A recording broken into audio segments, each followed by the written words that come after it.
की आवाज चैनल से संदीप कुमार यादव की रिपोर्ट। उपासना इंग्लिश मीडियम स्कूल गुंजन में मुस्कान एनजीओ द्वारा बहुत ही हर्षोल्लास के साथ मनाया गया अंतर्राष्ट्रीय महिला दिवस।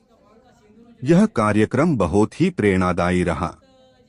यह कार्यक्रम श्रीमती रीमा कलानी जी की अध्यक्षता में किया गया। कार्यक्रम में वापी की समस्त एनजीओ को बुलाकर उनके समाज सुधारक कार्यों के लिए उनका सम्मान सत्कार किया गया। श्रीमती रीमा कलानी जी ने वापी की बहुत सारी ऐसी महिलाओं का सम्मान सत्कार किया जो आज समाज के लिए प्रेरणा की स्रोत बनी हुई है। एक अच्छे समाज के निर्माण के लिए हमेशा आगे रहने वाली महिलाओं का सम्मान सत्कार किया गया। अंतर्राष्ट्रीय महिला दिवस का यह कार्यक्रम बहुत ही सराहनीय रहा।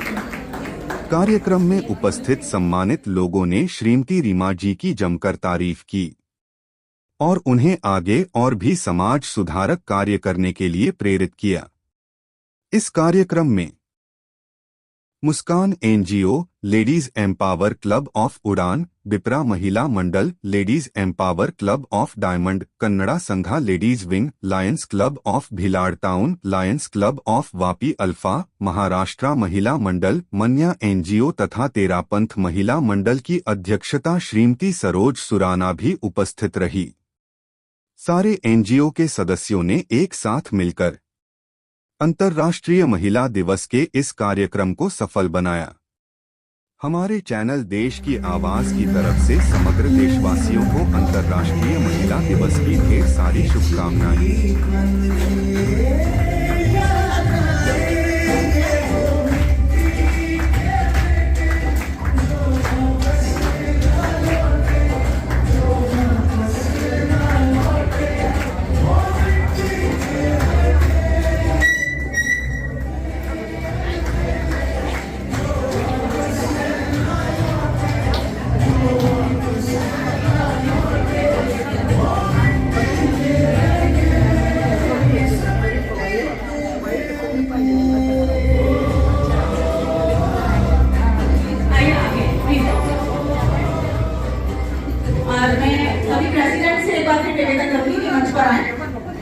सभी प्रेसिडेंट, सभी महिला संस्थाओं के, उसके बाद हम सभी मेंबर्स यहाँ आगे किसी भी तरह एडजस्ट करके फोटो लेंगे।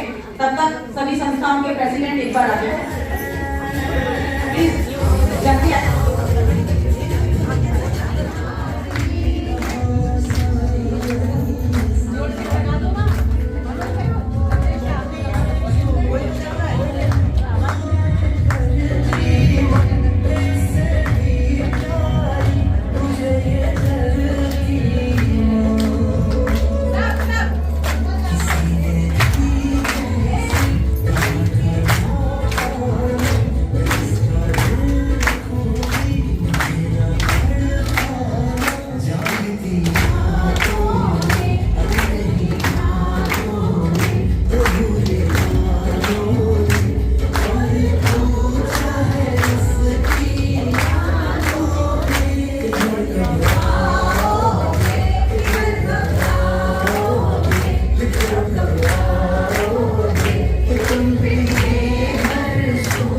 नमस्कार, मैं संदीप कुमार यादव देश की आवाज़ चैनल से आज उपासना स्कूल में मैं यहाँ पे आया हुआ हूँ और यहाँ पे जो कि 8 मार्च को महिला दिवस, इंटरनेशनल महिला दिवस जो है, मैं बात करना चाहूँगा कि आज के प्रोग्राम के बारे में कि आज यहाँ उपासना स्कूल में इतनी सारी भीड़ थी। जब मैं यहाँ पे आया तो इतनी सारी भीड़ का यहाँ पे इकट्ठा होने का क्या कारण था और उसका क्या उद्देश्य था। सबसे पहले आपका नाम बताइए। मेरा नाम रीमा कालानी है। आज जो प्रोग्राम यहाँ पे हुआ है थोड़ा सा आप हमें बताएं उसके बारे में। आज अंतर्राष्ट्रीय महिला दिवस की पूर्व संध्या पर हम लोगों ने कार्यक्रम आयोजित किया है, जो कि वापी के 9 क्लब, 9 महिला संस्थाएं हमारे साथ जुड़ी हैं और हमने वापी में पहली बार आई थिंक ऐसा कार्यक्रम हुआ होगा कि जो हमारे विधवा महिलाएं हैं जिनके पति अकस्मात किसी उसमें गुजर गए हैं, उनको विधवा महिला न कहकर एक विशेष नारी का नाम दिया है और उस विशेष नारी का एक सम्मान कार्यक्रम यहाँ आयोजित किया था। और उसमें हमने वापी के आसपास पारडी, वलसाड़, उमरगांव सभी जगह से बहनों को बुलाया। और सबसे खास था कि हमारे देश के जो वीर थे, जो शहीद हो गए, उनकी वीरांगना पत्नियाँ वो भी आज हमारे बीच में मौजूद रहीं। पैरामिलिट्री के प्रेसिडेंट हमारे बीच में मौजूद रहे, खुशहाल भाई, और सबने मिलकर उन सभी महिलाओं को एक सम्मान दिया। और हम चाहते हैं कि ये सम्मान सिर्फ शब्दों में ना होकर आगे भी उनके ऊपर हम इस तरह का सम्मान करते रहें और उनको एक विशेष नारी का दर्जा, जो कि समाज कभी नहीं देता है, पूजा पाठ में नहीं बैठने देते हैं। और बहुत घरों में तो विधवा महिलाओं को बहुत अलग रूप से देखा जाता है, लेकिन हम चाहते हैं कि उनको ये रूप से हटाकर, क्योंकि उनका जो संघर्षपूर्ण जीवन है वो एक महिला होकर, मतलब वो कैसे गुजारा कर रही हैं, उसके लिए सभी को अगर सब मिलकर सोचेंगे तो सच में सही मायने में वो महिलाएं विशेष हैं। और हम सभी की तरफ से मैं उनको प्रेरणादायी मानती हूँ कि वो इस संघर्षपूर्ण जीवन को खुशहाल होकर मुस्कान के साथ बिता रही हैं। जी, जो आने वाली पीढ़ी है, जो हमारी बहनें हैं और जो युवा पीढ़ी है जो पढ़ाई लिखाई कर रही है, आप उनको क्या संदेश देना चाहोगे? युवा पीढ़ी, देखिए वैसे मैं समझती हूँ कि आजकल बहुत सजग हो गए बच्चे। कभी कभी हमें लगता है कि शायद वो समाज से विमुख हो रहे हैं, लेकिन ऐसा नहीं है। बच्चे खुद भी चाहते हैं कि जो माता पिता इस तरह के सामाजिक कार्य कर रहे हैं उनके साथ चाहे हम अपना छोटा सा ही रूप दें, लेकिन वो जाएं।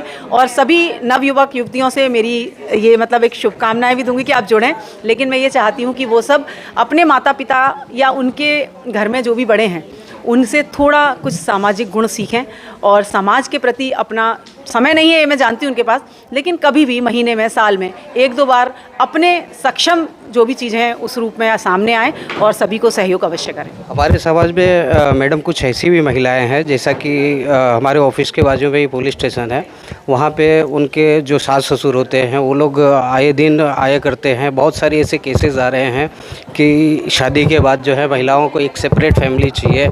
तो ऐसी जो महिलाएं हैं, जो ये अवगुण है समाज में, आप उन महिलाओं को क्या संदेश देना चाहोगे? देखिए, जैसा कहा जाता है कि महिला का गहना है सहनशीलता, धैर्य। शायद कहीं ना कहीं मुझे ऐसा लगता है उसकी कमी होती जा रही है। अब उसके लिए आप शिक्षा बहुत ज़्यादा हो गई है या एकल परिवार हो गए हैं, मैं समझती हूँ शायद उसका मुख्य कारण एकल परिवार है। क्योंकि संयुक्त परिवारों में हम लोगों को रहने की आदत थी, तो हमें कभी दूसरे परिवारों में जाकर ऐसा महसूस नहीं होता था कि ये कुछ नया है, यहाँ अपनापन नहीं है, ऐसा नहीं होता था। अभी एकल परिवारों की वजह से इस तरह के हमें समाज में वातावरण देखने को मिल रहा है। तो मैं बहनों से रिक्वेस्ट करूँगी कि माता पिता आपके हों या आपके पति के हों, वो माता पिता का दर्जा उनको मिलना ही चाहिए। और छोटी मोटी बातों को अगर आपस में आप धैर्य और सहनशीलता को थोड़ा सा भी सहन करेंगे, रखेंगे अपने अंदर, नारी के उस गुण को, उस गहने को सजा के रखेंगे, तो ऐसे परिवारों में कभी मतभेद उत्पन्न नहीं होंगे। बर्तन हैं तो बचते हैं, तो परिवारों में मतभेद सबके घर में होते हैं, लेकिन उसको संभालना और उसको सुधारना वो हम महिलाओं के ही हाथ में होता है। जी मैडम, एक और सवाल रहेगा मेरा आपसे कि आज के टाइम में जो युवा पीढ़ी है, जो नए नए जो है शादी विवाहिता लोग हैं, उनको फ्रीडम के नाम पे वो अपनी संस्कृति और सभ्यता को भूलते जा रहे हैं, उनके लिए क्या बोलोगे आप? देखिए, थोड़ा सा मुझे लगता है इसमें सोशल मीडिया का प्रभाव है। सभी लोग मोबाइल या जो भी आजकल इंटरनेट की वजह से हमें बहुत सारी सोशल सुविधाएं मिल गई हैं, तो जो हम पहले जानते भी नहीं थे वो अब हम प्रैक्टिकली देख लेते हैं। शायद इस वजह से इस तरह के संस्कार बच्चों में आते चले जा रहे हैं। लेकिन एक जनरेशन ऐसी भी है जो कि उसका सही उपयोग कर रही है और काफ़ी यूथ क्लब्स भी खुले हैं कि वो अपने ही ग्रुप्स को, क्योंकि यूथ है तो वो अपने आप को समझा सकता है, एक दूसरे की भावनाएं समझ सकता है। शायद हमारा जनरेशन गैप आ जाता है तो हम नहीं समझा पाते हैं, और यूथ क्लब्स जुड़ के इस तरह के बहुत से काम कर रहे हैं कि अपनी जनरेशन को बदनाम होने से बचाएं, सोशल मीडिया के अवगुणों से बचाएं। और मैं भी मेरी तरह से बच्चों से रिक्वेस्ट करूँगी कि आप अपने परिवार से कुछ सीखें। ठीक है, आपकी एज है, आपकी जनरेशन गैप है, उसको मनाएं, उसका हम विरोध नहीं करते हैं माता पिता, लेकिन कहीं ना कहीं जो सामाजिक उसमें गतिविधियों में विरोध करते हैं आप लोग, वो बहुत गलत है। और आपको समाज के साथ रहना सीखना चाहिए। चाहे आप एकाकी परिवार में चले गए, संयुक्त परिवारों में नहीं है, लेकिन मुझे लगता है कि आपको समाज के साथ, परिवार के साथ एक छोटा सा बंधन हमेशा बना के रखना चाहिए। हमारे देश में वृद्धाश्रमों की संख्या बढ़ती जा रही है। महिला जो होती है इसका कहीं ना कहीं रोल है, ऐसी जो महिलाएं हैं उनके बारे में आप क्या बोलोगे? वृद्धाश्रम हमारे समाज के लिए एक अभिशाप है। मेरे पास उसके लिए कोई शब्द नहीं है, क्योंकि मैं अक्सर वहाँ जाती हूँ।